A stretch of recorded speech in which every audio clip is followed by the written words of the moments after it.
ఈ ప్రకృతిలో కనబడే ప్రతి సమస్తమును సృజింపక మునిపే నా ప్రభు అయిన యేసుక్రీస్తు ఉన్నారు. ఆయన సస్యేయుడిగా సంచరించే రోజుల్లో కూడా చాలాసార్లు చెప్పారు. అబ్రహాము గురించి మాట్లాడుతూ ఉన్నప్పుడు, అబ్రహాము కంటే నేను ముందు ఉన్నవాడును, అబ్రహాము కంటే గొప్పవాడును అని చెప్తుంటే ఆ రోజున ఉన్నటువంటి ఆ ప్రజలు ఆయన నమ్మలేకపోయారు, అర్థం చేసుకోలేకపోయారు. అందుకని ఇప్పుడు యోహాను చెప్తున్నారు, యోహాను నీకు ఒక ఖచ్చితమైన అవగాహన ఉండాలి, సంఘానికి కూడా అదే చెప్పాలి. రేపు 7 సంఘాలకు నీవు అదే వ్రాయాలి.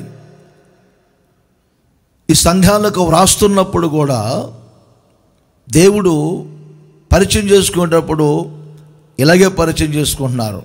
ఏమని? మొదటివాడును కడపటి వాడునైనటువంటి వాడు చెప్పు సంగతులు ఏమనగా అంటారు.